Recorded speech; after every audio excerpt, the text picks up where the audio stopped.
ನಮಸ್ತೆ ಸ್ನೇಹಿತರೆ, ಇವತ್ತು ನಾವು ದ್ವಿತೀಯ BA BComನವರಿಗೆ ಇರುವಂತಹ ಫಂಡಮೆಂಟಲ್ಸ್ ಆಫ್ ಕಂಪ್ಯೂಟರ್ ಅಪ್ಲಿಕೇಶನಲ್ಲಿ ಒಂದು ಮುಖ್ಯವಾದ ಪ್ರಶ್ನೆಯ ಕಡೆಗೆ ಹೋಗುವ. ತುಂಬ ಮುಖ್ಯವಾದ ಪ್ರಶ್ನೆ ಅಂತ ಹೇಳಿದರೆ, ಇದು 2023ರ ಪ್ರಶ್ನೆ ಪತ್ರಿಕೆಯಲ್ಲಿ 15 ಅಂಕಕ್ಕೆ ಬಂದಿರುವಂತಹ ಪ್ರಶ್ನೆ. ನೆಟ್ವರ್ಕ್ ಟೊಪೋಲಜಿಯನ್ನು ವಿವರಿಸಿ. ಇದು ವೆರಿ ಇಂಪಾರ್ಟೆಂಟ್ ಆಗಿರುವಂತಹ ಪ್ರಶ್ನೆ. ನೆಟ್ವರ್ಕ್ ಟೊಪೋಲಜಿಯ ಬಗ್ಗೆ ಕೇಳುವಂತಹ ಒಂದು ಪ್ರಶ್ನೆಯಾಗಿರುವಂಥದ್ದು. ನೆಟ್ವರ್ಕ್ ಟೊಪೋಲಜಿ ಪುಟ ಸಂಖ್ಯೆ 158 ತೆಗೆಯಿರಿ. ಇದರಲ್ಲಿ ನೆಟ್ವರ್ಕ್ ಟೊಪೋಲಜಿ ಇದೆ, ಹಾಗೆ ಸೈಬರ್ ಕಾನೂನು ಕೂಡ ಇದೆ. ಈ ಒಂದು ಘಟಕ 6 ಜಾಲಬಂಧ ಟೊಪೋಲಜಿ. ಈ ಒಂದು ಘಟಕದಲ್ಲಿ 2 ತುಂಬಾ ಮುಖ್ಯವಾಗಿರುವಂಥ ಪ್ರಶ್ನೆ, 2 ಕೂಡ ನೀವು ಓದ್ಕೊಳ್ಬೇಕು. ನೆಟ್ವರ್ಕ್ ಟೊಪೋಲಜಿಯ ಬಗ್ಗೆ ಹಾಗೆ ಸೈಬರ್ ಕಾನೂನಿನ ಬಗ್ಗೆ ಕೂಡ ಓದ್ಕೊಳ್ಬೇಕು. ಸೈಬರ್ ಕಾನೂನನ್ನು 5 ಅಂಕಕ್ಕೆ ಕೇಳ್ತಾರೆ ಅಥವಾ 10 ಅಂಕಕ್ಕೆ ಕೇಳ್ತಾರೆ. ನೆಟ್ವರ್ಕ್ ಟೊಪೋಲಜಿಯನ್ನು 15 ಅಂಕಕ್ಕೆ ಅಥವಾ 10 ಅಂಕಕ್ಕೆ ಕೇಳುವಂತಹ ಪ್ರಶ್ನೆ. ಬನ್ನಿ, ನೆಟ್ವರ್ಕ್ ಟೊಪೋಲಜಿ ಅದರ ಬಗ್ಗೆ ತಿಳ್ಕೊಳ್ಳುವ. ನೆಟ್ವರ್ಕ್ ಟೊಪೋಲಜಿ ಜಾಲವ್ಯೂಹ. ಅದು ಒಮ್ಮೆ ಹೇಳ್ತಾ ಹೋಗ್ತಾನೆ, ಅದು ಏನು, ಅದರ ವಿಚಾರ ಏನು, ನೆಟ್ವರ್ಕ್ ಟೊಪೋಲಜಿಯ ಬಗ್ಗೆ ಸ್ವಲ್ಪ ತಿಳ್ಕೊಳ್ಳೋ. ಒಂದು ಜಾಲಬಂಧದ ದೈಹಿಕ ಅಥವಾ ಜಾಮಿತೀಯ ಮಾದರಿ ಅಂತ ಸಂಪರ್ಕಿತ ಕಂಪ್ಯೂಟರ್ ವ್ಯವಸ್ಥೆ ರೂಪುಗೊಳ್ಳುವಿಕೆಯನ್ನು ಟೊಪೋಲಜಿ ಅಂತ ಕರೀತಾರೆ. ಇದು ಕಂಪ್ಯೂಟರ್ ಒಟ್ಟಿಗೆ ಸಂಪರ್ಕ ಪಡೆದು ವ್ಯವಹರಿಸಲು ಸಹಕಾರಿ ಕಂಪ್ಯೂಟರ್ ಜಾಲಗಳು bus network, star network, ring network, ಜಾಲರಿಯ ಜಾಲ ಎಂದು ವರ್ಗೀಕರಿಸಲಾಗಿದೆ. ನೆಟ್ವರ್ಕ್ ಟೊಪೋಲಜಿಯ ಪೈಕಿ ಟೊಪೋಲಜಿಸ್ಗಳಿರುವಂಥದ್ದು ಬಸ್ ಟೊಪೋಲಜಿ, ರಿಂಗ್ ಟೊಪೋಲಜಿ, ಸ್ಟಾರ್ ಟೊಪೋಲಜಿ, ಈ ರೀತಿಯ ಟೊಪೋಲಜಿಗಳು ಇರುವಂಥದ್ದು. ಟೊಪೋಲಜಿ ಅಂದರೆ ಏನು? ಟೊಪೋಲಜಿ ಅಂತ ಹೇಳಿದರೆ ಅದು ಒಂದು ಜಾಲಬಂಧ ಅಂತ ಹೇಳೋದಕ್ಕಿಂತ ಅದು ಒಂದು ನೆಟ್ವರ್ಕ್ ಸ್ನೇಹಿತರೆ. ಒಂದೇ ಬೇರೆ ಬೇರೆ ಕಡೆಗಳಿಂದ ನೆಟ್ವರ್ಕ್ ಬಂದು ಒಂದು ಕಡೆ ಸೇರುವಂಥದ್ದು. ಅದರ ಮೂಲಕ ಎಲ್ಲ ರೀತಿಯ ಕಂಪ್ಯೂಟರ್ನ ಕೆಲಸಗಳನ್ನು ಮಾಡುವಂಥದ್ದು ಅಥವಾ ಇನ್ನಿತರ ಯಾವುದೇ ರೀತಿಯ ವ್ಯವಹಾರಗಳನ್ನು ವ್ಯವಹರಿಸಲಿಕ್ಕೆ ಇದು ತುಂಬಾ ಸಹಕಾರಿಯಾಗಿರುವಂಥದ್ದು. ಎಲ್ಲ ಜಾಲಬಂಧಗಳು ಸೇರಿ ಒಟ್ಟಿಗೆ ಆದಾಗ ನಾವು ಅದನ್ನು ಕಂಪ್ಯೂಟರ್ ಮೂಲಕ ವ್ಯವಹರಿಸುವಂಥದ್ದು. ಅದರಲ್ಲಿ ಬೇರೆ ಬೇರೆ ರೀತಿಯ ಟೊಪೋಲಜಿಗಳನ್ನು ಕಾಣ್ಬೋದು. ಇದೆಲ್ಲ ಕೂಡ ನೆಟ್ವರ್ಕ್ ಒಂದಿಂದೊಂದು ಕನೆಕ್ಷನನ್ನು ಹೊಂದಿರುವಂಥದ್ದು. ಬೇರೆ ಬೇರೆ ರೀತಿಯ ಕನೆಕ್ಷನ್ಗಳು ಬರುವಂಥದ್ದು, ಬೇರೆ ಬೇರೆ ರೀತಿಯ ಒಂದು ನೆಟ್ವರ್ಕ್ಗಳು ಬರುವಂಥದ್ದು, ಜಾಲವ್ಯೂಹ ಬರುವಂಥದ್ದನ್ನು ಕಾಣ್ಬೋದು. ಇದರಲ್ಲಿ ನೆಟ್ವರ್ಕ್ ಟೊಪೋಲಜಿಯಲ್ಲಿ ಬೇರೆ ಬೇರೆ ವಿಧಗಳಿದೆ. ಯಾವ ಟೊಪೋಲಜಿ ಇದೆ? ಒಂದು ಬಸ್ ಟೊಪೋಲಜಿ, ಅಂದರೆ ಬಸ್ಸಿನ ರೀತಿಯಲ್ಲಿ ಒಂದರ ನಂತರ ಒಂದು ಹೋಗ್ತದೆ. ಈಗ ಒಂದು ಬಸ್ ಹೋದ ನಂತರ ಮತ್ತೊಂದು ಬಸ್ ಹೋಗುವಂಥದ್ದು ಈ ರೀತಿಯಾಗಿರ್ತದಲ್ಲ, ಇದು ಬಸ್ ಟೊಪೋಲಜಿ ಅಂತ ಹೇಳುವಂಥದ್ದು. ಅಂದರೆ ನೆಟ್ವರ್ಕ್ ಹೋಗುವಂಥದ್ದು. ಈ ನೆಟ್ವರ್ಕ್ ಪಾಸಾಗಿ ಹೋಗುವಂಥದ್ದು, ಅದು ಬಸ್ಸಿನ ರೀತಿಯಲ್ಲಿ ಒಂದೊಂದೇ ಹೋಗ್ತಾ ಇರ್ತದಲ್ಲ, ಅದಕ್ಕೆ ಅವರು ಬಸ್ ಟೊಪೋಲಜಿ ಅಂತ ಹೆಸರು ಕೊಟ್ಟಿದ್ದಾರೆ. ಬಸ್ ಟೊಪೋಲಜಿ. ಎರಡನೆಯದು ಸ್ಟಾರ್ ಟೊಪೋಲಜಿ, ರಿಂಗ್ ಟೊಪೋಲಜಿ ಅಂತ ಇದೆ. ಒಂದು ಬಸ್ ಟೊಪೋಲಜಿ, ಆಮೇಲೆ 2 ಸ್ಟಾರ್ ಟೊಪೋಲಜಿ ಅಂದರೆ ನಕ್ಷತ್ರದ ರೀತಿಯಲ್ಲಿ ತುಂಬಾ ಇರುವಂಥದ್ದು, ಒಂದು ಮುಖ್ಯವಾದಂತಹ ಒಂದು ಭಾಗ. ನಂತರ ಅದರಲ್ಲಿ ಸ್ಟಾರ್ ಟೊಪೋಲಜಿಗಳು ಬೇರೆ ಬೇರೆ ಕಡೆಯಿಂದ ನೆಟ್ವರ್ಕ್ಗಳು ಸಿಗುವಂಥದ್ದು, ಅದು ಸ್ಟಾರ್ ಟೊಪೋಲಜಿ. ಮೂರನೇದು ರಿಂಗ್ ಟೊಪೋಲಜಿ. ಅದರ ಹೆಸರೇ ಹೇಳುವಂತೆ ರಿಂಗಿನ ರೀತಿಯಲ್ಲಿ ಇರ್ತದೆ. ನೋಡಿ, ಈ ಚಿತ್ರದಲ್ಲಿ ನಿಮಗೆ ಗೊತ್ತಾಗ್ತದೆ. ರಿಂಗಿನ ರೀತಿಯಲ್ಲಿ ಇರುವಂತಹ ಒಂದು ಟೊಪೋಲಜಿ, ಅದು ರಿಂಗ್ ಟೊಪೋಲಜಿ ಆಗಿರ್ತದೆ. ಇನ್ನು ಬೇರೆ ಬೇರೆ ಇತರ ಟೊಪೋಲಜಿಗಳಿದೆ. ಅದರಲ್ಲಿ ನಾವು ನೋಡಿದರೆ ಜಾಲರಿ ಟೊಪೋಲಜಿ, ನಕ್ಷತ್ರ ಟೊಪೋಲಜಿ ಅಂತ ಇನ್ನೂ ಕೂಡ ಕೆಲವೊಂದು ಟೊಪೋಲಜಿಗಳಿದೆ. ಆದರೆ ಇದರಲ್ಲಿ ನಮಗೆ ಕೊಟ್ಟಿರುವಂಥದ್ದು ಮುಖ್ಯವಾಗಿ 3 ಟೊಪೋಲಜಿಗಳು. ಅವರು ಹೇಳುವ ರೀತಿಯಲ್ಲಿ ನಾವು ನೋಡಿದರೆ ಬಸ್ ಟೊಪೋಲಜಿ, ಸ್ಟಾರ್ ಟೊಪೋಲಜಿ, ರಿಂಗ್ ಟೊಪೋಲಜಿ, ಜಾಲರಿಯ ಟೊಪೋಲಜಿ ಅಂತ ಇದೆ. ನಾವು ಮುಖ್ಯವಾಗಿ 3 ಟೊಪೋಲಜಿಯ ಬಗ್ಗೆ ಕಲಿಯುವಂಥದ್ದು: ಬಸ್ ಟೊಪೋಲಜಿ, ರಿಂಗ್ ಟೊಪೋಲಜಿ, ಆಮೇಲೆ ಸ್ಟಾರ್ ಟೊಪೋಲಜಿ. ಈಗ ಮೊದಲಿಗೆ ನಾವು ಬಸ್ ಟೊಪೋಲಜಿಯ ಬಗ್ಗೆ ತಿಳ್ಕೊಳ್ಳುವ. ಏನಿದು ಬಸ್ ಟೊಪೋಲಜಿ? ಇಲ್ಲಿ ನೀವು ಚಿತ್ರವನ್ನು ನೋಡಿ. ನೀವು ಈ ಒಂದು ನೆಟ್ವರ್ಕ್ ಟೊಪೋಲಜಿಯನ್ನು ಬರೀಬೇಕಾದ್ರೆ ಚಿತ್ರ ಸಮೇತ ಬರಿತಾ ಹೋಗಬೇಕು, ಆವಾಗ ನಿಮಗೆ ಒಳ್ಳೆಯ ಅಂಕಗಳು ಸಿಗ್ತದೆ. ಅದರಿಂದ ಚಿತ್ರಗಳನ್ನು ಸರಿಯಾಗಿ ಗಮನಿಸಿ ಒಂದು ಖಾಲಿ ಹಾಳೆಯಲ್ಲಿ ನೀವು ಚಿತ್ರವನ್ನು ಬರೆದು ಒಮ್ಮೆ ಕಲೀರಿ ಯಾವ ರೀತಿ ಮಾಡ್ಬೋದು ಇದನ್ನು ಅಂತ. ಇಲ್ಲಿ ನೋಡಿ ಬಸ್ ಟೊಪಾಲಜಿ ಯಾವ ರೀತಿ ಇದೆ ಅಂತ ನೋಡಿ. ಇದು ಒಂದು ಮುಖ್ಯವಾದಂತಹ ಒಂದು ಏನು ಹೇಳ್ತೇವೆ, ಅಲ್ಲಿ ಒಂದು ಮುಖ್ಯ ಕೇಬಲ್ ಇರುವಂಥದ್ದು, ಮುಖ್ಯವಾಗಿ ಒಂದು ಕೇಬಲ್ ಅಲ್ಲಿ ಇರ್ತದೆ.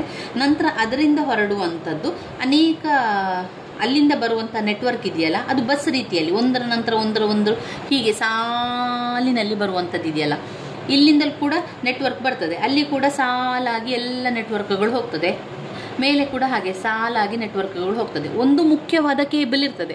ಆ ಮುಖ್ಯ ಕೇಬಲ್ನಲ್ಲಿ ಇದು ನೋಡಿ ಒಂದೇ ಕೇಬಲ್ ಅಂದರೆ ಆ ಒಂದು ವಯರಿಗೆ ನಾವು ಕೇಬಲ್ ಅಂತ ಹೇಳುವಂಥದ್ದು. ನೀವು ತುಂಬ ಕೇಳಿರ್ಬೋದು, ನೆಟ್ವರ್ಕ್ ಇದು ಈ ನಮ್ಮ ಇಂಟರ್ನೆಟ್ಟಿಗೆ ಕೇಬಲನ್ನು ಹಾಕುವಂಥದ್ದು ಅಂತ ಕೇಳಿರ್ಬೋದು. ತುಂಬ ವಯರ್, ಅದು ಉದ್ದದ ವಯರ್ ಇರ್ತದೆ, ಒಂದು ತುಂಬ ಕಡೆಗೆ ಅದು ಹೋಗ್ತದೆ. ಆ ಒಂದು ವಯರ್ ಅಂದರೆ ಆ ಒಂದು ತಂತಿ ಕೇಬಲ್, ಅದರಿಂದ ಎಲ್ಲರಿಗೆ ಸಿಗುವಂಥದ್ದು, ಕನೆಕ್ಟ್ ಆಗುವಂಥದ್ದು. ಇಲ್ಲಿ ಬಸ್ ರೀತಿಯಲ್ಲಿ ಹೋಗಿ ಕನೆಕ್ಟ್ ಆಗ್ತದೆ. ಒಂದೇ ಕೇಬಲ್ ವಯರ್ನಲ್ಲಿ ಬಸ್ ಒಂದರ ನಂತರ ಸಿಗ್ತಾನೆ ಹೋಗ್ತದೆ. ಅದೇ ರೀತಿ ಮತ್ತೊಂದು ಕೇಬಲ್ ವಯರ್ ಇದೆ ನೋಡಿ ಇಲ್ಲಿ, ಅದು ಕೂಡ ಒಂದರ ನಂತರ ಒಂದು ಚಿಕ್ಕದಾಗಿ ಒಂದು ಚಿತ್ರವನ್ನು ಮಾಡಿ, ಬಸ್ ಟೊಪಾಲಜಿ ಅಂತ ಬಂದಾಗ ಅರ್ಧ ಪುಟದಷ್ಟು ಈ ಚಿತ್ರವನ್ನು ಮಾಡಿ, ಆಮೇಲೆ ಸ್ಟಾರ್ ಟೊಪಾಲಜಿ ಅಂತ ಹೇಳಿದಾಗ ಈ ರೀತಿಯಾಗಿ ತುಂಬನೇ ನಕ್ಷತ್ರದ ರೀತಿಯಲ್ಲಿ ಚಿಕ್ಕ ಅಲ್ಲಿ ಏನು ಬರೆದಿರ್ತಾರೆ ಅಂತ ಹೇಳಿದರೆ ಅದು ಕಂಪ್ಯೂಟರ್, ಚಿಕ್ಕ ಕಂಪ್ಯೂಟರ್ ಆಗಿರುವಂಥದ್ದು. ಕಂಪ್ಯೂಟರ್ ರೀತಿಯಲ್ಲಿ ಒಂದು ಚಿತ್ರವನ್ನು ಮಾಡಿ, ಈ ರೀತಿ ಒಂದು ಸ್ಕ್ರೀನ್ ಮಾಡಿ, ಅದರ ಹತ್ತಿರ ಒಂದು CPU ಇರುವಂಥ ರೀತಿಯಲ್ಲಿ ಮಾಡಿ, ಇಷ್ಟು ಮೇಲೆ 6 ಕಂಪ್ಯೂಟರ್ ಮತ್ತು ಕೆಳಗೆ 8 ಕಂಪ್ಯೂಟರ್ ಇದೆ. ಇದು ನಕ್ಷತ್ರ ರೀತಿಯಲ್ಲಿ ತುಂಬ ಇರ್ತದೆ ನೋಡಿ, ನಕ್ಷತ್ರದ ರೀತಿಯಲ್ಲಿರುವಂಥ ಟೊಪಾಲಜಿ ಅದು. ಇದೆಲ್ಲ ಚಿಕ್ಕದೇನು ಗೊತ್ತಾ, ಕಂಪ್ಯೂಟರ್. ಆ ಕಂಪ್ಯೂಟರ್ ಸ್ಟಾರ್ ಟೊಪಾಲಜಿ ತುಂಬ ಇರ್ತದಲ್ಲ, ಈಗ ನೀವು ಆಕಾಶದಲ್ಲಿ ತುಂಬನೇ ನಕ್ಷತ್ರಗಳು ಇರುವ ರೀತಿಯಲ್ಲಿ. ಮೂರನೇದು ರಿಂಗ್ ಟೊಪಾಲಜಿ. ಇದು ತುಂಬಾ ಸುಲಭ ನೆನಪಿಟ್ಕೊಳ್ಳಿಕ್ಕೆ. ರಿಂಗ್ ರೀತಿಯಲ್ಲಿ ನೀವು ಮಾಡಬೇಕು, 4 ಕಂಪ್ಯೂಟರನ್ನು ಮಾಡಿ ಅದನ್ನು ರಿಂಗ್ ರೀತಿಯಲ್ಲಿ ಒಂದು ಲೈನನ್ನು ಹಾಕಿ, ರೌಂಡಿಗೆ ಒಂದು ಲೈನನ್ನು ಹಾಕಿ ರಿಂಗಿನ ರೀತಿಯಲ್ಲಿ. ನಂತರ ಮೇಲೊಂದು ಕಂಪ್ಯೂಟರ್, ಕೆಳಗೊಂದು ಕಂಪ್ಯೂಟರ್, ಎಡದ ಬದಿಯಲ್ಲಿ ಕಂಪ್ಯೂಟರ್, ಬಲದ ಬದಿಯಲ್ಲಿ ಕಂಪ್ಯೂಟರ್ ಚಿತ್ರವನ್ನು ಮಾಡಿ. ಕಂಪ್ಯೂಟರ್ ಚಿತ್ರ ಮಾಡಲಿಕ್ಕೆ ಸುಲಭ. ಒಂದು CPU ದೊಡ್ಡದಾಗಿ ಮಾನಿಟರ್ ಮಾಡುವಂಥದ್ದು, ಮಾನಿಟರ್ ಮಾಡಿ ಕಂಪ್ಯೂಟರ್ ರೀತಿಯಲ್ಲಿ ಒಂದು ಮಾಡಿ, ನಂತರ ಎದುರು ಒಂದು ಕೀಬೋರ್ಡ್ ರೀತಿಯಲ್ಲಿ ಮಾಡಿ, ಆಮೇಲೆ ಒಂದು ಚಿಕ್ಕ ಮೌಸನ್ನು ಕೂಡ ಮಾಡಿ ಕಂಪ್ಯೂಟರ್ ಚಿತ್ರವನ್ನು ಮಾಡಿ. ಎಲ್ಲಿ ಇದು ರಿಂಗ್ ಟೊಪಾಲಜಿಯಲ್ಲಿ. ಸ್ಟಾರ್ ಟೊಪಾಲಜಿಯಲ್ಲಿ ತುಂಬನೇ ನಕ್ಷತ್ರದ ರೀತಿಯಲ್ಲಿ ಕಂಪ್ಯೂಟರನ್ನು ಬರೆಯುವಂಥದ್ದು. ಒಂದು ಮೇನ್ ಇರುವಂಥದ್ದು, ಆ ಮೇನ್ ಇರುವಂಥದ್ದು ಮುಖ್ಯವಾದ ಕೇಬಲ್, ಅದು ಹೆಚ್ಚು ಕೇಬಲ್, ಅದು ಮುಖ್ಯವಾಗಿರುವಂತಹ ನೆಟ್ವರ್ಕ್ ಇರುವಂತಹ ಜಾಗ ಅದು.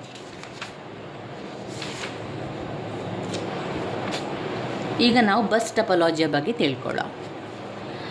ಈ ಬಸ್ ಟೊಪಾಲಜಿಯಲ್ಲಿ ಎಲ್ಲ ಸಾಧನಗಳನ್ನು ಸಾಮಾನ್ಯವಾಗಿ ತಂತಿಯ ಮೂಲಕ ಜೋಡಣೆ ಮಾಡಲಿಕ್ಕೆ ಮಾಡುವಂಥದ್ದು. ಅಂದರೆ ತಂತಿ ಅಂದರೆ ಏನು? ತಂತಿ ಅಂದರೆ ಇಲ್ಲಿ ನಾವು ಕೇಬಲನ್ನು ಅವರು ತಂತಿ ಅಂತ ಹೇಳ್ತಾ ಇದ್ದಾರೆ. ತಂತಿಯ ಮೂಲಕ ಜೋಡಣೆ ಮಾಡುವಂಥದ್ದು. ಮಾಹಿತಿ ಪ್ರಸಾರ ಮತ್ತು ಸ್ವೀಕರಿಸಲು ಸಾಮಾನ್ಯ ತಂತಿಯನ್ನು ಹಂಚಿಕೊಳ್ಳುತ್ತದೆ. ಈ ವಿಧಾನವು ಅತ್ಯಂತ ಮಿತವ್ಯಯಕಾರಿ. ಈ ಬಸ್ ಟೊಪಾಲಜಿ ಇದೆಯಲ್ಲ, ತುಂಬಾ ಮಿತಕಾರಿ. ಅಂದರೆ ಇದಕ್ಕೆ ಹೆಚ್ಚು ಖರ್ಚಿಲ್ಲ, ಸ್ವಲ್ಪ ಕಡಿಮೆ ಖರ್ಚಿನಲ್ಲಿ. ಯಾಕೆಂದರೆ ಒಂದೇ ಕೇಬಲ್ನಲ್ಲಿ ಎಲ್ಲ ಒಂದು ನೆಟ್ವರ್ಕ್ ಹೋಗ್ತಾ ಇರ್ತದೆ. ಈ ಒಂದು ಟೊಪಾಲಜಿಯನ್ನು ಒಂದೇ ತಂತಿಯನ್ನು ಬಳಸಿ ಎಲ್ಲ ಕಡೆ ಹೋಗುವ ರೀತಿಯಲ್ಲಿ ಮಾಡ್ತಾರೆ. ಆದ್ದರಿಂದ ಬಸ್ ಟೊಪಾಲಜಿ ತುಂಬ ಮಿತವ್ಯಯಕಾರಿ ಅಂತ ಅವ್ರು ಹೇಳ್ತಾ ಇದ್ದಾರೆ. ಬಸ್ ಟೊಪಾಲಜಿಯ ಚಿತ್ರವನ್ನು ಕಲಿತುಕೊಳ್ಳಿ. ಒಂದು ಮುಖ್ಯವಾಗಿ ಅಲ್ಲಿ ಏನಿದೆ, ಕೇಬಲ್ ತುದಿಯಲ್ಲಿ ಒಂದು ಮುಖ್ಯವಾದ ಕೇಬಲ್, ನಂತರ ಕೇಬಲ್ ವಯರ್, 2 ಕೇಬಲ್ ವಯರ್, ಇಲ್ಲಿ ಚಿಕ್ಕ ಕಂಪ್ಯೂಟರ್ಗಳನ್ನು ಹಾಕಿ, ಮೇಲೆ ಕೂಡ ಒಂದು ದೊಡ್ಡ ಕಂಪ್ಯೂಟರ್, CPU, ಈ ರೀತಿಯಾಗಿ ಕಂಪ್ಯೂಟರನ್ನು ಹಾಕ್ಕೊಳ್ಳಿ. ಈ ರೀತಿಯಾಗಿ ಚಿತ್ರವನ್ನು ಮಾಡಿಕೊಳ್ಳಿ ಬಸ್ ಟೊಪಾಲಜಿಗೆ. ಸಾಮಾನ್ಯವಾಗಿ ಕೇಬಲ್ ತುದಿಗಳಲ್ಲಿ ಬಸ್ನ ಸಂಪೂರ್ಣ ಉದ್ದ ದಾಟಿರುವ ಸಂಕೇತಗಳನ್ನು ಹೀರಿಕೊಳ್ಳುವ ಟರ್ಮಿನೇಟರ್ ಎಂಬ ಒಂದು ಹೊಸ ಸಾಧನವನ್ನು ಬಳಸಿಕೊಳ್ಳಲಾಗುವುದು. ಯಾವುದೇ 2 ಯಂತ್ರಗಳು ಒಮ್ಮೆ ಪ್ರಸಾರ ಮಾಡಬಹುದು. ಇಲ್ಲದಿದ್ದರೆ ಪ್ರತಿ ಡೇಟಾ ತುಣುಕುಗಳು ಪರಸ್ಪರ ಡಿಕ್ಕಿ ಹೊಡೆದು ನಾಶ ಆಗ್ತದೆ. ಈಗ ಡಾಟಾ ಹೋಗಬೇಕಾದ್ರೆ ಅದಕ್ಕೆ ಪರಸ್ಪರ ವಿರುದ್ಧವಾಗಿ ಆ ಡಾಟಾ ಹೋಯಿತು ಅಂತ ಹೇಳಿದರೆ ಅದು ಡಿಕ್ಕಿ ಹೊಡೆದು ನಾಶ ಆಗ್ತದೆ. ಆದ್ದರಿಂದ ಅವ್ರು ಏನು ಮಾಡ್ತಾರೆ, ಒಂದೇ ಕೇಬಲ್ನಲ್ಲಿ ಡಾಟಾವನ್ನು ಕಳಿಸ್ತಾ ಇರುವಂಥದ್ದು. ಆ ಒಂದು ಕೇಬಲ್ ಒಂದು ಕಡೆಗೆ ಹೋಗುವಂಥ ಕೇಬಲ್ ಒಂದು ಸಂಪೂರ್ಣವಾಗಿರ್ತದೆ, ಮತ್ತೊಂದು ಕಡೆಗೆ ಹೋಗುವಂಥ ಕೇಬಲ್, ಈ ರೀತಿಯಾಗಿ ಮಾಡಿರ್ತಾರೆ. ಈ ಒಂದು ಬಸ್ ಟೊಪಾಲಜಿಯ ಲಾಭ ಏನು? ಬಸ್ ಟೊಪಾಲಜಿ ಲಾಭ ಏನು ಅಂತಾದರೆ ಇದು ಮಿತವ್ಯಯ ಆಗಿರುವಂಥದ್ದು. ಇದು ಖರ್ಚಿಲ್ಲ, ಕಡಿಮೆ ಖರ್ಚಿನಲ್ಲಿ ಮಾಡುವಂಥದ್ದು. ಹಾಗೆ ಈ ಕಂಪ್ಯೂಟರ್ ಅಥವಾ ಬಾಹ್ಯ ವಸ್ತುಗಳ ಬಸ್ ಸಂಪರ್ಕ ಸುಲಭವಾಗಿ ಮಾಡ್ಕೊಳ್ಬೋದು. ನಕ್ಷತ್ರ ಟಪಾಲಜಿಗಿಂತ ಕಡಿಮೆ ಕೇಬಲ್ ಅಗತ್ಯ ಇರುವಂಥದ್ದು. ಈ ನಕ್ಷತ್ರ ಟಪಾಲಜಿಯಲ್ಲಿ ತುಂಬಾ ಕೇಬಲ್ ಬಳಕೆ ಆಗ್ತದೆ. ಹಾಗೆ ಇದು ದುಬಾರಿ ಕೂಡ ಆಗಿರ್ತದೆ, ಕೇಬಲ್ಗೆ ತುಂಬಾ ರೇಟ್ ಇರ್ತದೆ. ಈಗ ನಾವು ಕೇಬಲ್ ಎಳಿತೇವೆ ಅಂತ ಹೇಳ್ತೇವೆ ನೋಡಿ, ನಮಗೆ ಇಂಟರ್ನೆಟ್ ಬೇಕು ಅಂತ ಆದರೆ ನಾವೇನು ಮಾಡ್ತೇವೆ, ಕೇಬಲನ್ನು ಎಳೆದುಕೊಂಡು ನಂತರ ಅವರಿಗೆ ಇಂಟರ್ನೆಟ್ ಅವರಿಗೆ ದುಡ್ಡು ಕೊಡುವಂಥದ್ದು. ಈ ಕೇಬಲ್ ಎಳಿಬೇಕಾದ್ರೆ ನಮ್ಮ ಮನೆಗಳಿಗೆ ಎಷ್ಟು ದೂರ ಇದೆ ಎನ್ನುವಂಥದ್ದು ಅದರಲ್ಲಿ ಬರ್ತದೆ. ಅದಕ್ಕೆ ಎಷ್ಟು ದುಡ್ಡಾಗ್ತದೆ ಅಂತ ಹೇಳಿದರೆ, ನಿಮ್ಮ ಮನೆಗೆ ಎಷ್ಟು ಕೇಬಲ್ ವಯರ್ಗಳು ಬೇಕು ಅದರ ಮೇಲೆ ಅದು ಹೊಂದಿಕೊಳ್ಳುವಂಥದ್ದು. ಹತ್ತಿರದಲ್ಲಿ ಅಂದರೆ ಒಂದು ರೋಡಿನ ಹತ್ತಿರದಲ್ಲಿ ನಿಮ್ಮ ಮನೆ ಇದೆ ಅಂತ ಆದರೆ ಹೆಚ್ಚು ಕೇಬಲ್ ವಯರ್ ಬೇಡ, ಸ್ವಲ್ಪನೇ ಕೇಬಲ್ ವಯರಲ್ಲಿ ಸಾಕಾಗ್ತದೆ. ಅಂದರೆ ಕೇಬಲ್ ವಯರಿಗೆ ಎಷ್ಟು ರೇಟ್ ಇರ್ತದೆ ಆ ಅಂದಾಜಿನ ಮೇರೆಗೆ. ಒಂದು ವೇಳೆ ನಿಮ್ಮ ಮನೆ ಈ ರೋಡಿನಿಂದ ರಸ್ತೆಯಿಂದ ತುಂಬಾ ದೂರ ಒಳಗಡೆ ಇದೆ ಅಂತ ಆದರೆ ಅಲ್ಲಿಗೆ ಕೇಬಲ್ ವಯರನ್ನು ಕೇಬಲ್ ತಂತಿಯನ್ನು ತಗೊಂಡು ಬರಬೇಕು ಅಂತಾದರೆ ತುಂಬ ಕೇಬಲ್ ವಯರ್ ಬೇಕಾಗ್ತದೆ. ಆವಾಗ ನಿಮಗೆ ರೇಟ್ ಜಾಸ್ತಿ ಆಗ್ತದೆ. ಒಂದು ಮುಖ್ಯವಾದ ರಸ್ತೆಯಲ್ಲಿ ಅವರು ಕೇಬಲ್ ವಯರನ್ನು ಎಳೆದಿರ್ತಾರೆ. ಮುಖ್ಯವಾದ ರಸ್ತೆಯಲ್ಲಿ ಕೇಬಲ್ ವಯರನ್ನು ಎಳೆದಿರುವಂಥದ್ದಕ್ಕೆ ಅವರೇ ದುಡ್ಡನ್ನು ಹಾಕಿ ಮಾಡ್ತಾರೆ. ಆದರೆ ಪ್ರತಿಯೊಂದು ಮನೆಗೆ ಅವರವರ ಮನೆಗೆ ಆ ಒಂದು ನೆಟ್ವರ್ಕನ್ನು ಬೇಕು, ಆ ಒಂದು ಇಂಟರ್ನೆಟ್ ಸೌಲಭ್ಯ ಬೇಕು ಅಂತಾದರೆ ನಾವೇನು ಮಾಡಬೇಕು, ಅವರಿಗೆ ಆ ಕೇಬಲಿಗೆ ಎಷ್ಟು ದುಡ್ಡು ಬೇಕು ಅಷ್ಟನ್ನು ಕೊಟ್ಟು ನಂತರ ಕೇಬಲನ್ನು ಹಾಕಿಸಿಕೊಳ್ಳುವಂಥದ್ದು. ನಂತರ ತಿಂಗಳು ಎಷ್ಟು ಖರ್ಚಾಗ್ತದೆ, ನಮಗೆ ಡಾಟಾ ಎಷ್ಟು ಖರ್ಚಾಗ್ತದೆ ಎನ್ನುವಂಥದ್ರ ಮೇಲೆ ನಾವು ದುಡ್ಡನ್ನು ಕೊಡುವಂಥದ್ದು. ಈ ರೀತಿಯ ವ್ಯವಸ್ಥೆ ಇರುವಂಥದ್ದು. ಆದ್ದರಿಂದ ಈ ಬಸ್ ಟಪಾಲಜಿ ಎನ್ನುವಂಥದ್ದು ಕಡಿಮೆ ಖರ್ಚಿನಲ್ಲಿ ಆಗ್ತದೆ. ನಕ್ಷತ್ರ ಟಪಾಲಜಿಗಿಂತ ಕಡಿಮೆ ಕೇಬಲನ್ನು ಇದರಲ್ಲಿ ಉಪಯೋಗಿಸಲಾಗುವಂಥದ್ದು. ಇನ್ನು ಬಸ್ ಟಪಾಲಜಿಯ ಅನಾನುಕೂಲತೆಗಳೇನು ಅಂತ ಹೇಳಿದರೆ ನೋಡಿ, ಈ ಒಂದು ಕೇಬಲ್ ಒಮ್ಮೆ ಹಾಳಾಯಿತು ಅಂತಾದರೆ ಎಲ್ಲ ಕೂಡ ನೆಟ್ವರ್ಕ್ ನಿಲ್ತದೆ. ಇಲ್ಲೇನು ಮಾಡಿದ್ದಾರೆ ನೋಡಿ, ಒಂದೇ ಕೇಬಲನ್ನು ಬಳಸ್ಕೊಂಡಿದ್ದಾರೆ, ಕೆಳಗೆ ಕೂಡ ಒಂದೇ ಕೇಬಲ್. ಆದ್ದರಿಂದ ಒಂದು ಕೇಬಲ್ ಹಾಳಾಯಿತು, ಈ ಒಂದು ಸಂಪೂರ್ಣ ಕೇಬಲ್ ಹಾಳಾಯಿತು ಅಂತ ಆದರೆ ಆಗ ನೆಟ್ವರ್ಕ್ ಸಂಪೂರ್ಣ ಮುಚ್ಚಿ ಹೋಗ್ತದೆ, ಫುಲ್ ಕ್ಲೋಸ್ಡ್. ಈ ಯಾವುದೇ ಒಂದು ಕಂಪ್ಯೂಟರ್ಗೂ ಕೂಡ ಅಲ್ಲಿ ನೆಟ್ವರ್ಕ್ ಸಿಗುವುದಿಲ್ಲ. ಕೇಬಲ್ನ ಎರಡೂ ತುದಿಗಳಲ್ಲಿ ಟರ್ಮಿನೇಟ್ಗಳ ಅಗತ್ಯವಿದೆ. ಸಂಪೂರ್ಣ ನೆಟ್ವರ್ಕ್ ಮುಚ್ಚಿದಾಗ ಸಮಸ್ಯೆ ಗುರುತಿಸುವುದು ಕಷ್ಟ. ಈಗ ಉದ್ದದ ಬಸ್ ಟಪಾಲಜಿಯಲ್ಲಿ ಕೇಬಲ್ ಯಾವ ರೀತಿ ಇರ್ತದೆ, ಉದ್ದ ರೀತಿಯಲ್ಲಿ ಇರ್ತದೆ. ಎಲ್ಲಿ ಸಮಸ್ಯೆ ಆಗಿದೆ, ಎಲ್ಲಿ ಆಗ್ತಾ ಇದೆ ಅಂತ ಕಂಡು ಹಿಡಿಲಿಕ್ಕೆ ತುಂಬಾ ಕಷ್ಟ ಅಂತ ಇದು ಬಸ್ ಟಪಾಲಜಿಯಲ್ಲಿ ಹೇಳುವಂಥದ್ದು. ಇನ್ನು ಎರಡನೇದು ನಾವು ನೋಡಿದರೆ ಸ್ಟಾರ್ ಟಪಾಲಜಿ. ಸ್ಟಾರ್ ಟಪಾಲಜಿ ಸ್ಟಾರ್ನ ರೀತಿಯಲ್ಲಿರುವಂತಹ ಒಂದು ಟಪಾಲಜಿ. ಅಂದರೆ ಸ್ಟಾರ್ ಟಪಾಲಜಿಯಲ್ಲಿ ಸಾಧನಗಳ ವ್ಯವಸ್ಥೆ ಕೇಂದ್ರ ಹಂತದಿಂದ ಹರಡಿರ್ತದೆ. ಇದರಲ್ಲಿ ತುಂಬಾ ಕೇಬಲ್ಗಳನ್ನು ಬಳಸುವಂಥದ್ದು. ಒಂದು ಮುಖ್ಯವಾದ ನೆಟ್ವರ್ಕಿನಿಂದ, ಒಂದು ಮುಖ್ಯವಾದ ಸ್ಥಳದಿಂದ ಎಲ್ಲ ಕಂಪ್ಯೂಟರ್ಗೆ ಪ್ರತ್ಯೇಕವಾದ ಕೇಬಲ್ಗಳು. ತುಂಬಾ ಕಂಪ್ಯೂಟರ್ ಇದೆ, ತುಂಬಾ ಕೇಬಲ್ಗಳು ಪ್ರತ್ಯೇಕವಾಗಿರ್ತದೆ. ಆದ್ದರಿಂದ ಇಲ್ಲಿ ಒಂದು ಹಾಳಾಯಿತು ಅಂತಂದರೆ ಮತ್ತೆ ಉಳಿದವೆಲ್ಲ ಕೆಲಸಗಳು ಮಾಡ್ತದೆ. ಒಂದು ಕೇಬಲ್ ಹಾಳಾಯಿತು ಅಂತಂದರೆ ಬೇರೆ ಕೇಬಲ್ಗಳಿಗೆ ಯಾವುದೇ ರೀತಿಯ ತೊಂದರೆ ಆಗುವುದಿಲ್ಲ. ಹಾಗೆ ಒಂದು ಹಾಳಾದಾಗ ಯಾವುದರಲ್ಲಿ ಹಾಳಾಯಿತು ಅಂತ ಗುರುತಿಸಲಿಕ್ಕೂ ಕೂಡ ಸಹಾಯ ಆಗ್ತದೆ. ಆಮೇಲೆ ಹಾಳಾದಂಥದ್ದನ್ನು ಪ್ರತ್ಯೇಕವಾಗಿರಿಸಿ ಮತ್ತೊಂದನ್ನು ಸರಿ ಮಾಡಲಿಕ್ಕೆ ಸಾಧ್ಯ ಆಗ್ತದೆ. ಇದು ಕೇಂದ್ರ ಹಂತದಿಂದ ಹರಡಿದೆ. ಕೇಂದ್ರ ಹಂತದಲ್ಲಿ ನಾವು ಸಾಮಾನ್ಯವಾಗಿ ಒಂದು ಹಬ್ ಎಂಬ ಸಾರ್ವಜನಿಕ ಸಾಧನವಿಟ್ಟಿರುತ್ತೇವೆ. ಸ್ಟಾರ್ ಟಪಾಲಜಿ ನೆಟ್ವರ್ಕಿಂಗ್ ಮಾರುಕಟ್ಟೆ ಸ್ಥಳದಲ್ಲಿ ಒಂದು ಜನಪ್ರಿಯ ಆಯ್ಕೆಯಾಗಿದೆ. ಅಂದರೆ ಮಾರುಕಟ್ಟೆಯಲ್ಲಿ ತುಂಬಾ ವ್ಯವಹಾರಗಳೆಲ್ಲ ನಡೀತಾ ಇರುವಂತಹ ಜಾಗದಲ್ಲಿ ಸ್ಟಾರ್ ಟಪಾಲಜಿ ತುಂಬಾ ಬಳಕೆಯಾಗುವಂಥದ್ದು. ಯಾಕಂದರೆ ವ್ಯವಹಾರಗಳು ಪ್ರತಿ ಕ್ಷಣದಲ್ಲಿ ನಡೀತಾ ಇರ್ತದೆ. ಪ್ರತಿಯೊಂದು ಕಂಪ್ಯೂಟರ್ಗೂ ಪ್ರತ್ಯೇಕವಾದ ಕೇಬಲ್ಗಳನ್ನು ಅಳವಡಿಸಲಾಗ್ತದೆ. ಇದು ಮಾರುಕಟ್ಟೆಯ ಸ್ಥಳ ಆದ್ದರಿಂದ ಪ್ರತಿಯೊಂದು ಕ್ಷಣ ವ್ಯವಹಾರಗಳೆಲ್ಲ ನಡೀತಾ ಇರೋದ್ರಿಂದ ಇದು ತುಂಬಾ ಅವಶ್ಯಕ ಸ್ಟಾರ್ ಟಪಾಲಜಿ. ಇಲ್ಲಿ ಹಬ್ಸನ್ನು ಸಾರ್ವತ್ರಿಕವಾಗಿ ಸಾಧನವಿಟ್ಟಿರ್ತೇವೆ. ಹಬ್ಸ್ ಮುಖಾಂತರ ನೆಟ್ವರ್ಕ್ಗಳನ್ನು ಕಳಿಸುವಂಥದ್ದು. ರಿಸೀವರ್ಗಳಿರ್ತದಲ್ಲ. ಸ್ಟಾರ್ ಟಪಾಲಜಿ ಬಸ್ ಟಪಾಲಜಿಗಿಂತ ಇಲ್ಲಿ ಅವರು ಸ್ಟಾರ್ ಟಪಾಲಜಿಯ ಅನುಕೂಲತೆಗಳೇನು ಅಂತ ಹೇಳಿದರೆ, ಸ್ಟಾರ್ ಟಪಾಲಜಿಗೆ ಹೆಚ್ಚು ಕೇಬಲ್ ಬೇಕು, ಹೆಚ್ಚು ದುಬಾರಿಯಾಗಿದೆ. ಹೆಚ್ಚು ಕೇಬಲ್ ಬೇಕಾದ್ರಿಂದ ಹೆಚ್ಚು ದುಬಾರಿಯಾಗಿರುವಂಥದ್ದು. ಅನಾನುಕೂಲತೆಗಳು ಅಂತ ಹೇಳಿದರೆ, ಸ್ಟಾರ್ ಟಪಾಲಜಿಯು ಬಸ್ ಟಪಾಲಜಿಗಳಿಂದ ಹೆಚ್ಚು ಕೇಬಲ್ಗಳನ್ನು ಬಳಸ್ತದೆ. ಹೆಚ್ಚು ಕೇಬಲ್ ಅದರಲ್ಲಿ ಅಗತ್ಯವಿದೆ. ಹಾಗೆ ಇದು ಅಗ್ಗ ಆದ್ದರಿಂದ ಎಲ್ಲರೂ ಕೂಡ ಬಳಸಲಿಕ್ಕೆ ಸ್ವಲ್ಪ ಕಷ್ಟ ಆಗ್ತದೆ. ಇದು ಯಾವುದೇ ರೀತಿಯ ಸಮಸ್ಯೆಗಳು ಬಂದರೆ ದಟ್ಟವಾಗಿ ಬೇಗ ತಿಳಿದುಕೊಳ್ಳಲಿಕ್ಕೆ ಸಹಾಯ. ಯಾಕಂದರೆ ಕೇಬಲ್ ಪ್ರತ್ಯೇಕವಾಗಿ ಕೊಡೋದ್ರಿಂದ ಎಲ್ಲಿ ಸಮಸ್ಯೆಗಳಾಗಿದೆ, ಎಲ್ಲಿ ತಪ್ಪುಗಳಾಗಿದೆ, ಎಲ್ಲಿ ಹಾಳಾಗಿದೆ ಎಂದು ತಿಳಿದುಕೊಳ್ಳಲು, ಅದರ ಸಮಸ್ಯೆಯನ್ನು ಪತ್ತೆ ಹಚ್ಚಿಸಲು ತುಂಬಾ ಸುಲಭವಾಗಿರುವಂಥದ್ದು.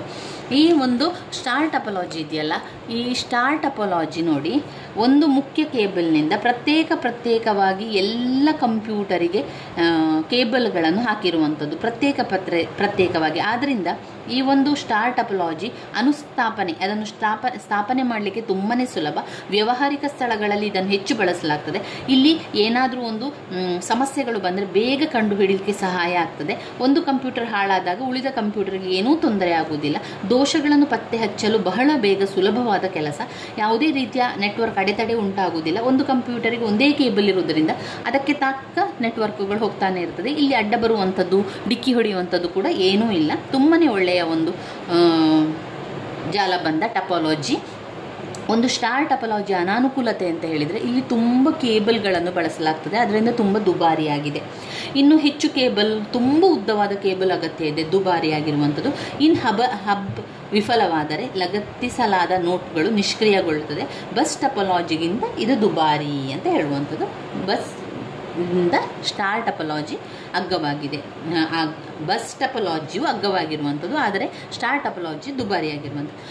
ಇನ್ನು ಮೂರನೇದು ರಿಂಗ್ ಟಪಾಲಜಿ.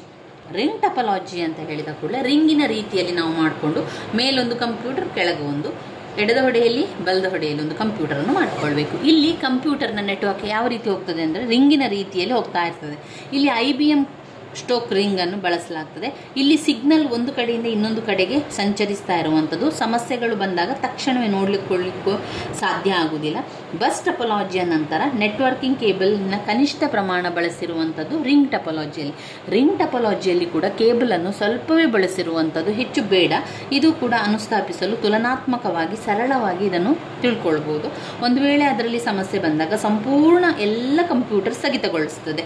ಏನಾದರೂ ವೈಫಲ್ಯತೆ ಬಂದಾಗ ಅದೆಲ್ಲವನ್ನು ನಿಲ್ಲಿಸಿ ಎಲ್ಲವನ್ನು ಕೂಡ ಪರಿಶೀಲನೆ ಮಾಡಬೇಕಾಗ್ತದೆ. ವೈಫಲ್ಯ ಪರಿಣಾಮಕ್ಕೆ ತುತ್ತಾಗ್ತದೆ. ನೆಟ್ವರ್ಕ್ ಪುನರ್ವಿನ್ಯಾಸ ಮಾಡಬೇಕಾಗಿ ಕೂಡ ಬರ್ತದೆ. ಈ ರೀತಿಯಾಗಿ ರಿಂಗ್ ಟಪಾಲಜಿ ಕೆಲವೊಮ್ಮೆ ಸುಲಭ ಇದ್ದರೂ ಕೆಲವೊಮ್ಮೆ ಅದು ಅನಾನುಕೂಲತೆ ಉಂಟಾಗ್ತದೆ. ರಿಂಗ್ ಟಪಾಲಜಿಯಲ್ಲಿ ಪ್ರತಿ ಸಾಧನಗಳು, ಪ್ರತಿ ಪಾಯಿಂಟ್ಗಳು ರಿಂಗಿನ ರೀತಿಯಲ್ಲಿ ಅಂದರೆ ವೃತ್ತಾಕಾರದಲ್ಲಿ ಸಂಪರ್ಕವನ್ನು ಹೊಂದಿರ್ತದೆ. ಈ ನೆಟ್ವರ್ಕಿನಲ್ಲಿ ಒಂದು ಸಾಧನ ರಚಿಸಿದ ಸಿಗ್ನಲ್ ಒಂದೇ ರೀತಿಯಲ್ಲಿ ಒಂದು ಸಾಧನದಿಂದ ಇನ್ನೊಂದು ಸಾಧನಕ್ಕೆ ರವಾನಿಸುತ್ತದೆ ಮತ್ತು ಸಿಗ್ನಲ್ ಪ್ರತಿ ಸಾಧನದಲ್ಲಿ ಪ್ರತಿ ಬಾರಿ ಉತ್ಪಾದಿಸಲಾಗುತ್ತದೆ. ಈ ಟಪಾಲಜಿ ಸಾಮಾನ್ಯವಾಗಿ IBM token ring, fibre distributed data interface ಅಥವಾ ಕಾಪರ್ ಹಂಚಿಕೆ ಇಂಟರ್ಫೇಸ್ ಕಾರ್ಯಗತಗೊಳಿಸಲಾಗಿದೆ. ರಿಂಗ್ ತಾರ್ಕಿಕ ಸೃಷ್ಟಿ LAN ಮಾಹಿತಿ ಒಂದು ದಿಕ್ಕಿನಲ್ಲಿ ಪ್ರಯಾಣಿಸಲು ಅನುಮತಿಸುತ್ತದೆ. ಕೇವಲ ಒಂದು ಸಾಧನ ಒಂದು ಸಮಯದಲ್ಲಿ ಪ್ರಸಾರ ಮಾಡಲು ಅವಕಾಶವಿದೆ. ಆದ್ದರಿಂದ ಘರ್ಷಣೆ ರಿಂಗ್ ಗಣಕಗಳಲ್ಲಿ ಸಮಸ್ಯೆ ಅಲ್ಲ. ಇನ್ನು ಹೆಚ್ಚಿನ ವರ್ಧನೆಯಲ್ಲಿ ನಕಲು ಮತ್ತು ಮರುಪ್ರಸರಣ ಮಾಡುವಂಥದ್ದು. ರಿಂಗ್ನಲ್ಲಿ ಪಯಣಿಸುವ ಡೇಟಾವಿನ ಪ್ರತಿ ತುಂಡನ್ನು ಪ್ರತಿ ಸಾಧನ ಭೇಟಿ ಮಾಡಬೇಕು. ಸಿಗ್ನಲ್ ಹಲವಾರು ಬಾರಿ ಪುನಃ ಮುಟ್ಟುತ್ತದೆ. ಈ ವೈಶಿಷ್ಟ್ಯವು ಗ್ರಂಥಿಗಳು ಮತ್ತು ಉತ್ತಮ ಡೇಟಾ ಸಂಪೂರ್ಣವಾಗಿ ರಿಂಗ್ ಮೂಲಕ ಸಂಚರಿಸ್ತಾ ಇರುತ್ತದೆ.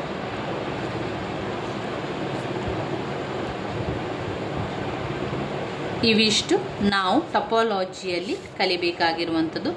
ಉಳಿದಿರುವಂತಹ ಟಪಾಲಜಿ ಅಂತ ಹೇಳಿದರೆ ನಾವು ಅದರ ಅನುಕೂಲತೆ ಅನಾನುಕೂಲತೆಯನ್ನು ನೋಡಿದೆವು. ರಿಂಗ್ ಟಪಾಲಜಿಗೆ ಹೆಚ್ಚು ಕೇಬಲ್ ಬೇಡ, ಕಡಿಮೆ ಅಗ್ಗವಾಗಿ ಆಗ್ತದೆ. ಹಾಗೆ ನೆಟ್ವರ್ಕಿಂಗನ್ನು ಬಳಸಲಿಕ್ಕೆ ಕೂಡ ತುಂಬಾ ಸುಲಭ. ರಿಂಗ್ ಟಪಾಲಜಿ ಅನಾನುಕೂಲತೆ ಅಂತ ಹೇಳಿದರೆ ಒಮ್ಮೆ ಅದು ಸಮಸ್ಯೆ ಉಂಟಾದಾಗ ಅದನ್ನು ಎಲ್ಲ ಕೂಡ ಸ್ಥಗಿತಗೊಳ್ತದೆ. ಅದರ ವೈಫಲ್ಯತೆ ಎಲ್ಲಿ ಉಂಟಾಗಿದೆ ಅಂತ ನೋಡ್ಕೊಳ್ಳಿಕ್ಕೂ ತುಂಬ ಸ್ವಲ್ಪ ಕಷ್ಟ. ಇತರ ಟಪಾಲಜಿಯನ್ನು ನೋಡಿದರೆ ಟ್ರೀ ಟಪಾಲಜಿ ಅಂದರೆ ಮರ ಟಪಾಲಜಿ ಅಂತ ಹೇಳುವಂಥದ್ದು. ಇಲ್ಲಿ ಟ್ರೀ ಟಪಾಲಜಿ ರೇಖೀಯ ಬಸ್ ಸ್ಟಾರ್ ಟಪಾಲಜಿ ಗುಣಲಕ್ಷಣಗಳನ್ನು ಒಂದುಗೂಡಿರುತ್ತದೆ. ಇಲ್ಲಿ ಒಂದು ರೇಖೀಯ ಬಸ್ ಬೆನ್ನೆಲುಬು ಕೇಬಲ್ ಸಂಪರ್ಕಕ್ಕೆ ಸ್ಟಾರ್ ಕಾನ್ಫಿಗರ್ ಕಾರ್ಯಕ್ಷೇತ್ರಗಳ ಗುಂಪನ್ನು ಜೋಡಿಸಲಾಗಿದೆ. ಮರದ ಟಪಾಲಜಿ ಲಾಭಗಳೇನು ಅಂತ ಹೇಳಿದರೆ ಪ್ರತ್ಯೇಕ ವಿಭಾಗಗಳಿಗೆ ಪಾಯಿಂಟ್ ಟು ಪಾಯಿಂಟ್ ವೈರಿಂಗ್ ಇರ್ತದೆ, ಮರದ ರೀತಿಯಲ್ಲಿರುವಂಥದ್ದು. ಅನೇಕ ಯಂತ್ರಾಂಶ ತಂತ್ರಾಂಶ ಮಾರಾಟಗಾರರ ಬೆಂಬಲಿತವಾದ ಟಪಾಲಜಿ. ಮರ ಟಪಾಲಜಿಯ ಅನಾನುಕೂಲತೆಗಳು ಅಂತ ಹೇಳಿದರೆ, ಒಟ್ಟಾರೆ ಕೇಬಲ್ಗಳನ್ನು ಮಾದರಿ ಪ್ರತಿಯೊಂದು ವಿಭಾಗದಲ್ಲಿ ಉದ್ದಮಿತಿಗಳನ್ನು ಬಳಸಲಾಗ್ತದೆ. ಬೆನ್ನೆಲುಬು ಸಾಲನ್ನು ಬೇರ್ಪಡಿಸಿದರೆ ಸಂಪೂರ್ಣ ಅದರ ನೆಟ್ವರ್ಕ್ಗೆ ಕಡಿತವಾಗುವಂಥದ್ದು. ಇನ್ನು ನಾವು ಇನ್ನೊಂದು ಮುಖ್ಯವಾದ ಪ್ರಶ್ನೆ ಕಂಪ್ಯೂಟರ್ನಲ್ಲಿ ಸೈಬರ್ ಕಾನೂನಿನ ಬಗ್ಗೆ ತಿಳ್ಕೊಳ್ಳುವ. ಸೈಬರ್ ಕಾನೂನು ಅಂತ ಹೇಳಿದರೆ ಸೈಬರ್ ಕಾನೂನು ಅಂತ ಹೇಳಿದರೆ ಕ್ರೈಮ್ಗಳೆಲ್ಲ ನಡೀತಾ ಇರ್ತದೆ. ಕಂಪ್ಯೂಟರ್ ಅಂತ ಹೇಳಿದ ಕೂಡಲೇ ಅದರಲ್ಲಿ ಅನೇಕ ರೀತಿಯ ಉತ್ತಮ ವಿಷಯಗಳಿದ್ದರೆ ಅಷ್ಟೇ ಒಂದು ಅನಾನುಕೂಲತೆಯ ವಿಷಯಗಳು ಕೂಡ ಇರ್ತದೆ. ಈ ಒಂದು ಸೈಬರ್ನಲ್ಲಿ ಅನೇಕ ಒಂದು ಅವ್ಯವಹಾರಗಳಿರ್ಬೋದು, ಮೋಸಗಳಿರುವಂಥದ್ದು, ವಂಚನೆಗಳು ಎಲ್ಲ ಕೂಡ ಇದರಲ್ಲಿ ನಡೀತಾನೆ ಇರ್ತದೆ. ಸೈಬರ್ ಕಾನೂನು ಸೈಬರ್ ಸ್ಪೇಸ್ ಆಡಳಿತ ಕಾನೂನು ಆಗಿದೆ. ಸೈಬರ್ ಕಾನೂನು ಅಂದರೆ ಏನು? ಸೈಬರ್ ಕಾನೂನು ಅಂತ ಹೇಳಿದರೆ ಸೈಬರ್ ಸ್ಪೇಸ್ ಆಡಳಿತ ಕಾನೂನು. ಸೈಬರ್ ಕಾನೂನು ಎಂದರೇನು?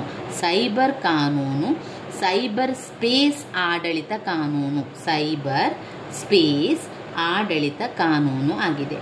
ಸೈಬರ್ ಸ್ಪೇಸ್ ಒಂದು ವಿಶಾಲವಾದ ಪದ ಮತ್ತು ಕಂಪ್ಯೂಟರ್, ಜಾಲಗಳು, ತಂತ್ರಾಂಶ, internet, website, email, mobile phone, ATM ಯಂತ್ರ ಎಲ್ಲ ಕೂಡ ವಿದ್ಯುನ್ಮಾನ ಸಾಧನಗಳು, ಸಂಗ್ರಹ ಸಾಧನಗಳನ್ನು ಒಳಗೊಂಡಿರುವಂಥದ್ದು.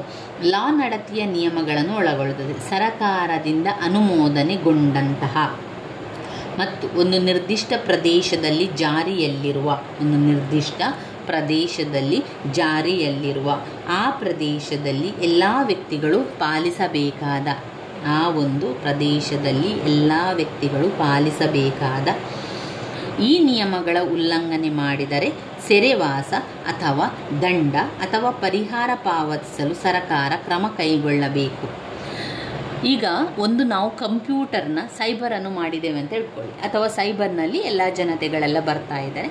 ಅಲ್ಲಿಗೆ ಕೆಲವೊಂದು ರೂಲ್ಸನ್ನು ಹಾಕಿರ್ತಾರೆ, ಕಾನೂನು ಲಾ ನಡತೆಯ ನಿಯಮಗಳನ್ನು ಹಾಕಿರ್ತಾರೆ. ಆ ಕಾನೂನಿನ ನಿಯಮವನ್ನು ಪಾಲಿಸದೆ ಅದರ ವಿರುದ್ಧವಾಗಿ ಹೋದರೆ ಅಂಥ ಸಂದರ್ಭದಲ್ಲಿ ಶಿಕ್ಷೆಗೆ ಗುರಿಯಾಗ್ತೇವೆ. ಯಾವ ರೀತಿ ಅಂದರೆ, ಮೊದಲಿಂದಾಗಿ ಒಂದು ಸೈಬರನ್ನು ಮಾಡ್ತಾ ಇದ್ದೇನೆ ಅಂತ ಹೇಳಿ ಸರಕಾರದಿಂದ ಅನುಮೋದನೆಯನ್ನು ಪಡೆದುಕೊಳ್ಳಬೇಕು. ಇದು ಒಂದು ನಿರ್ದಿಷ್ಟ ಭೂಪ್ರದೇಶದಲ್ಲಿ ಜಾರಿಯಲ್ಲಿರುವ ಆ ಪ್ರದೇಶದಲ್ಲಿ ಬರುವಂಥ ಎಲ್ಲ ವ್ಯಕ್ತಿಗಳು ಅದನ್ನು ಪಾಲಿಸಬೇಕಾಗ್ತದೆ. ಇಲ್ಲದಿದ್ದರೆ ದಂಡವನ್ನು ವಿಧಿಸ್ತಾರೆ ಅಥವಾ ಸೆರೆವಾಸಕ್ಕೆ ಹೋಗಬೇಕಾಗ್ತದೆ. ಸೈಬರ್ ಕಾನೂನಿಗೆ ಸಂಬಂಧಿಸಿದ ಸೂತ್ರಗಳನ್ನು ಒಳಗೊಂಡಿದೆ. ಯಾವೆಲ್ಲ ಒಂದು ತೊಂದರೆಗಳಾಗ್ತದೆ? ಒಂದು, ಸೈಬರ್ ಕ್ರೈಮ್ಸ್, ಕೆಲವೊಂದು ಸೈಬರ್ ಅಪರಾಧಗಳೆಲ್ಲ ಆಗ್ತಾ ಇರ್ತದೆ. 2, ಎಲೆಕ್ಟ್ರಾನಿಕ್ ಹಾಗೂ digital signatures, electronic and digital signature. 3, ಭೌತಿಕ ಆಸ್ತಿ.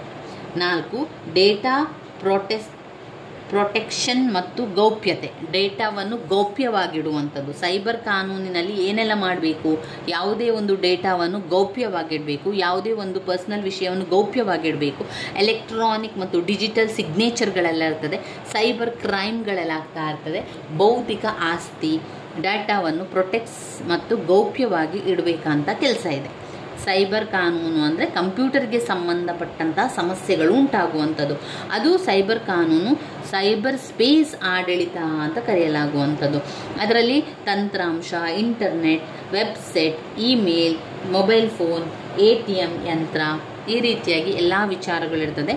ಕಾನೂನಿನ ನಿಯಮವನ್ನು ಪಾಲಿಸಿಕೊಂಡು ಮಾಡಬೇಕು. ಕಾನೂನಿನ ನಿಯಮ ಪಾಲಿಸಿಕೊಂಡು ಮಾಡುವಂಥದ್ದು ಅಂತ ಹೇಳಿದರೆ ಸರಕಾರದಿಂದ ಪರ್ಮಿಷನ್ ತಗೊಳ್ಬೇಕು. ಅಂದರೆ ಸೈಬರ್ ಮಾಡ್ತೇವೆ ಅಂತ ಹೇಳುವಂಥ ಸರಕಾರದಿಂದ ಅನುಮೋದನೆಯನ್ನು ಪಡೆಯಬೇಕು. ಒಂದು ನಿರ್ದಿಷ್ಟ ಪ್ರದೇಶದಲ್ಲಿ ಇರುವ ಮತ್ತು ಆ ಪ್ರದೇಶದ ಎಲ್ಲ ವ್ಯಕ್ತಿ ಕೂಡ ಅದನ್ನು ಪಾಲಿಸಬೇಕು. ಆ ಪ್ರದೇಶದಲ್ಲಿರುವಂಥ ಎಲ್ಲ ವ್ಯಕ್ತಿಗಳನ್ನು ಪಾಲಿಸಬೇಕು. ಇಲ್ಲ ಅಂತಾದರೆ ನೇರವಾಗಿ ಸೆರೆವಾಸ ಮತ್ತು ದಂಡ ವಿಧಿಸಲಿಕ್ಕೆ, ಪರಿಹಾರ ಪಾವತಿಯನ್ನು ಮಾಡಲಿಕ್ಕೆ ಸರ್ಕಾರ ಕೈಗೊಳ್ಳಬಹುದು. ಏನೆಲ್ಲ ವಿಚಾರ? ಒಂದು, ಸೈಬರ್ ಕ್ರೈಮ್, ಎಲೆಕ್ಟ್ರಾನಿಕ್ ಮತ್ತು ಡಿಜಿಟಲ್ ಸಿಗ್ನೇಚರ್. ಭೌತಿಕ ಆಸ್ತಿ, ಡೇಟಾ ಪ್ರೊಟೆಕ್ಷನ್ ಮತ್ತು ಗೌಪ್ಯತೆ, ಡೇಟಾವನ್ನು ಪ್ರೊಟೆಕ್ಟ್ ಮಾಡಬೇಕು, ಗೌಪ್ಯವಾಗಿಡಬೇಕು, ಭೌತಿಕ ಆಸ್ತಿಯನ್ನು ಕೂಡ ಗೌಪ್ಯವಾಗಿಡಬೇಕು. ಎಲೆಕ್ಟ್ರಾನಿಕ್ ಮತ್ತು ಡಿಜಿಟಲ್ ಸಿಗ್ನೇಚರ್, ಎಲೆಕ್ಟ್ರಾನಿಕ್ ಮತ್ತು ಡಿಜಿಟಲ್ ಸಿಗ್ನೇಚರನ್ನು ಜಾಗರೂಕವಾಗಿ ಜಾಗ್ರತೆಯಿಂದ ಅದನ್ನು ಇಡಬೇಕು. ಇಲ್ಲಾಂದರೆ ಬೇರೆಯವರಿಗೆ ಗೊತ್ತಾಯಿತು ಅಂತ ಹೇಳಿದರೆ ನಮಗೆಲ್ಲದಕ್ಕೂ ತೊಂದರೆ ಆಗ್ತದೆ. ಸೈಬರ್ ಕ್ರೈಮ್ಗಳೆಲ್ಲ ಆಗ್ತಾ ಇದೆ, ಅದನ್ನು ಕೂಡ ನಾವು ಸೈಬರ್ ಕಾನೂನು ಕ್ರೈಮ್ಗಳಾಗದಂತೆ ನೋಡಿಕೊಳ್ಳಬೇಕು. ಸೈಬರ್ ಅಪರಾಧಗಳು ಕಂಪ್ಯೂಟರ್ ಉಪಕರಣ ಬಳಸಿ ಎಸಗುವಂತಹ ಕಾನೂನು ಬಾಹಿರ ಕೃತ್ಯ ಯಾವುದು?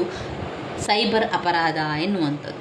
ವಿದ್ಯುನ್ಮಾನ ವಾಣಿಜ್ಯ ಅಗಾಧ ಬೆಳವಣಿಗೆಗೆ ಇ ಕಾಮರ್ಸ್ ಮತ್ತು ಆನ್ಲೈನ್ ಷೇರು ವ್ಯವಹಾರಗಳಲ್ಲಿ ಸೈಬರ್ ಅಪರಾಧ ಎಸಗಿರುವುದು ಸಾಮಾನ್ಯವಾಗಿರುವಂಥದ್ದು. ಈ ಅಪರಾಧಗಳು ಈ ಅಧ್ಯಯನದಲ್ಲಿ ಮತ್ತಷ್ಟು ವಿವರವಾಗಿ ಚರ್ಚಿಸಲಾಗಿದೆ. ಸೈಬರ್ ಅಪರಾಧಗಳು ಮತ್ತು ಡಿಜಿಟಲ್ ಸಹಿ ಸಂಬಂಧಿಸಿದ ಭಾರತೀಯ ಕಾನೂನಿನ ಬಗ್ಗೆ ಸಮಗ್ರ ಚರ್ಚೆ Indian perspective cyber crime digital evidence ಎಂಬ ASCL ಪ್ರಕಟಣೆಯಲ್ಲಿ ನೀಡಲಾಗಿದೆ. ಭೌತಿಕ ಆಸ್ತಿಗಳನ್ನೆಲ್ಲ ರಕ್ಷಿಸಬೇಕು. ಉದಾಹರಣೆಗೆ ಒಂದು ಕತೆ, ಒಂದು ಕಾಡು, ಒಂದು ಚಿತ್ರಕಲೆ, ವಿನ್ಯಾಸ, ಅವುಗಳನ್ನು ರಕ್ಷಣೆ ಮಾಡುವಂಥದ್ದು. ಸೈಬರ್ ಕಾನೂನು ಯಾವ ರೀತಿಯಲ್ಲಿ ತೊಂದರೆ ಆಗ್ತದೆ? ಇಲ್ಲಿ ಮಕ್ಕಳಿಗೂ ಕೂಡ ತೊಂದರೆ ಆಗ್ತದೆ, ಮಹಿಳೆಯರಿಗೂ ಕೂಡ ತೊಂದರೆ ಆಗುವಂಥದ್ದು ಎಲ್ಲ ಉಂಟಾಗ್ತದೆ.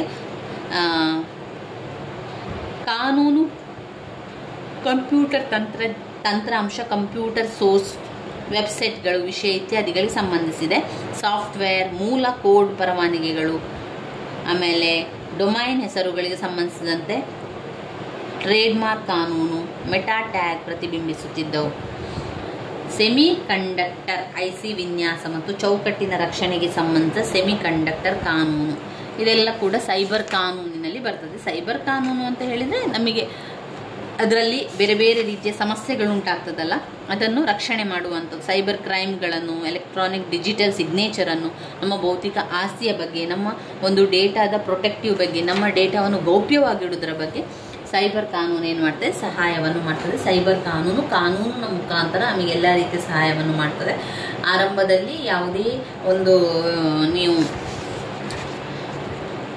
ಯಾವುದೇ ಒಂದು ಸೈಬರನ್ನು ಹಾಕಬೇಕಾದ್ರೆ ಸರ್ಕಾರದಿಂದ ಪರವಾನಗಿ ಅನುಮೋದನೆಯನ್ನು ಪಡೆದುಕೊಳ್ಬೇಕು. ಒಂದು ನಿರ್ದಿಷ್ಟ ಪ್ರದೇಶದಲ್ಲಿ ಜಾರಿಯಲ್ಲಿರುವಂಥದ್ದು, ಆ ಪ್ರದೇಶದಲ್ಲಿ ಎಲ್ಲ ವ್ಯಕ್ತಿಗಳು ಪಾಲಿಸಬೇಕಾಗಿರುವಂಥದ್ದು ಸೈಬರ್ ಕಾನೂನಿನ ಬಗ್ಗೆ, ಸೈಬರ್ನ ಕಾನೂನಿನ ಬಗ್ಗೆ ತಿಳ್ಕೊಳ್ಳೇಬೇಕು. ಇನ್ನು ನಾವು ಇದರಲ್ಲಿ ಓದ್ಕೊಳ್ಬೇಕಾಗಿರುವಂಥದ್ದು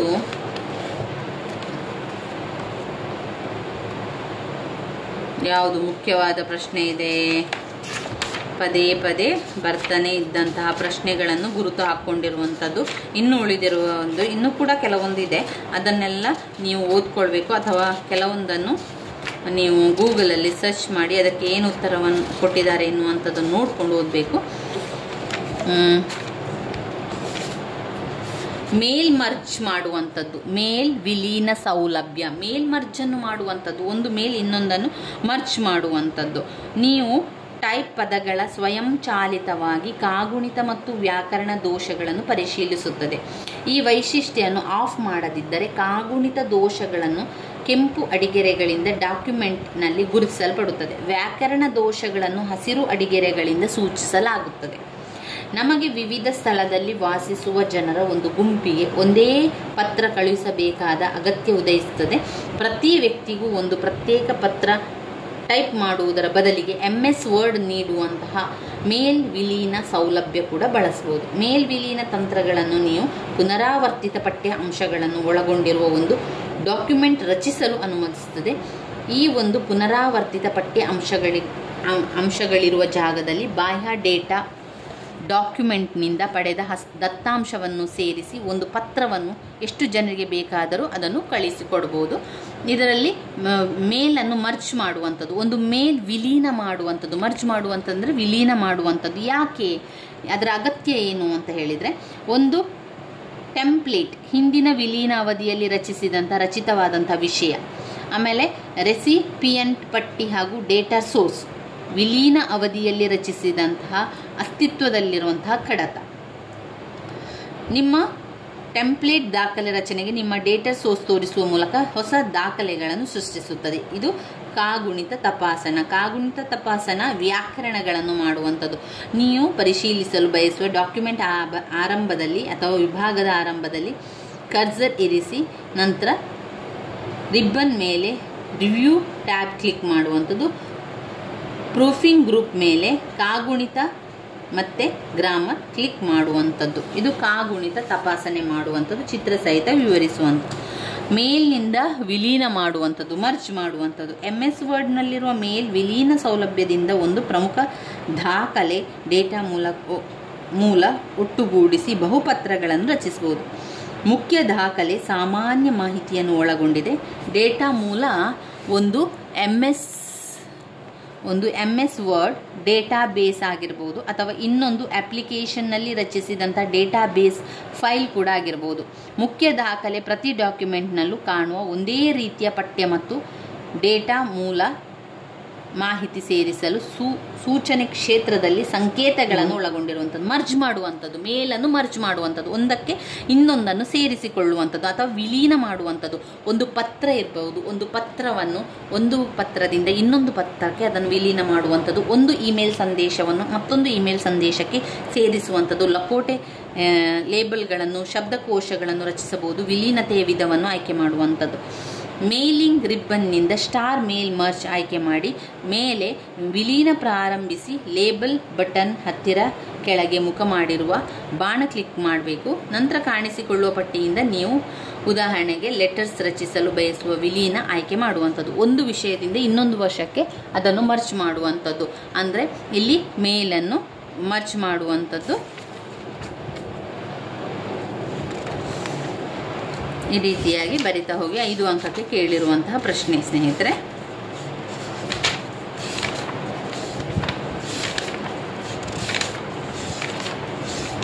ತುಂಬ ಮುಖ್ಯವಾದ ಪ್ರಶ್ನೆಗಳನ್ನು ನಾನು ಕಳೆದ ವಿಡಿಯೋದಲ್ಲಿ ನಿಮಗೆ ತಿಳಿಸಿದ್ದೆ. ಅದರಲ್ಲಿ ಓದಲೇಬೇಕಾಗಿರುವಂತಹ ಪ್ರಶ್ನೆಗಳನ್ನು ಕೂಡ ಹೇಳಿದ್ದೇನೆ. ಅದೆಲ್ಲ ಕೂಡ ರಿಪೀಟ್ ಆಗಿರುವಂತಹ ಪ್ರಶ್ನೆಗಳು, ಸ್ಕಿಪ್ ಮಾಡಬೇಡಿ, ಅದನ್ನು ಕೂಡ ಓದ್ಕೊಳ್ಳಿ ಸ್ನೇಹಿತರೆ. ತುಂಬಾ ಮುಖ್ಯವಾಗಿರುವಂತಹ ಪ್ರಶ್ನೆಗಳು. ಇನ್ನು ನಾವು ಓದ್ಕೊಳ್ಬೇಕಾಗಿರುವಂಥದ್ದು ವೈರಸ್ನ ವಿಧಗಳು, ಬೇರೆ ಬೇರೆ ವೈರಸ್ನ ವಿಧಗಳನ್ನೆಲ್ಲ ಮುಂದಿನ ವಿಡಿಯೋದಲ್ಲಿ ತಿಳ್ಕೊಳ್ಳೋಣ. ನನ್ನ ವಿಡಿಯೋಸ್ ಎಲ್ಲ ನಿಮಗೆ ಇಷ್ಟ ಆಗಿದ್ದರೆ ಲೈಕ್ ಕೊಡಿ, ಶೇರ್ ಮಾಡಿ, ಹಾಗೆ ಸಬ್ಸ್ಕ್ರೈಬ್ ಮಾಡಲಿಕ್ಕೆ ಮರಿಬೇಡಿ. ಧನ್ಯವಾದಗಳು.